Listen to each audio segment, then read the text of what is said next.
Шағын және орта бизнес туралы не білесіңдер? Олар біздің елімізде қай жылдары пайда болды? 1991-1992 жылдары барлық салаларда шағын және орта бизнес пайда болды. Мемлекет оларды қолдады, оларға жеңілдік берді. Шағын кәсіпорындардың тиімділігі неде? Шағын кәсіпорындар нарықтың салыстырмалы толған кезінде жекелеген тапсырыстарды есепке алып өнімді аяқтайды. Яғни ұсақ түйек өнімдер өндіріледі. Қазақстан өнеркәсібінің ерекшелігі неде?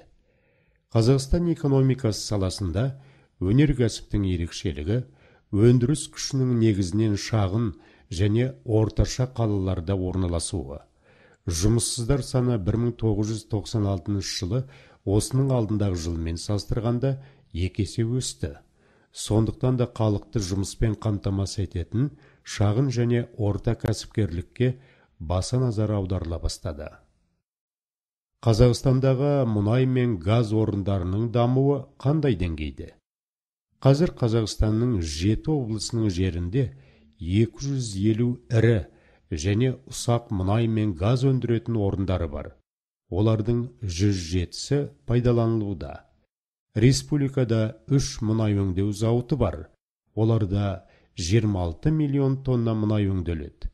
Республика жері арқылы 7000 шақырым мұнай құбыры және 11000 шақырым газ құбыры өтеді. Қазақстанда қазір мұнай химия саласын дамыту бағдарламасы қалай жұмыс істеуде? Оған барлау және өндіру, Қазмұнайгаз, шетелдік және қазақстандық жекеменшік компаниялар қатысуда. Бұл саладағы ең ірі жоба Атырау интеграцияланған газ-химиялық кешенінің құрылысы. 5 миллиард доллардан астам инвестиция салынған бұл зауыт Каспий және Орта Азия аймағы бойынша полиэтилен және полипропилен өндіретін ең ірі кәсіпорынға айналмақ. Басқа да мұнай химия зауыттарын салу жоспарланған. Осылайша Қазақстан әлемдегі мұнай өндірушілердің үздік 5-тігіне кіреді. Мұнай мен газды төмендегі ірі компаниялар өндіруде. Chevron Texaco, теңіз. КБ консорциумы, Қарашығанақ.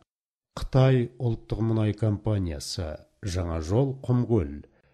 Қазақстанда ауыл шаруашылығын көтерудің басты бағыттары қандай?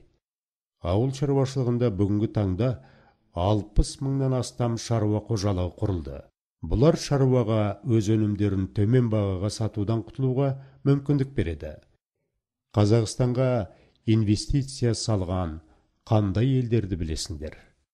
Республикаға техникалық көмек көрсеткен елдердің ішінде бірінші орында Америка, ақш тұр. Тікелей инвестицияның басым бөлігі 53,8% мұнай-газ, металлургия кешені саласына жұмсалған. Бірқатар шетелдер Қазақстанға инвестиция салған.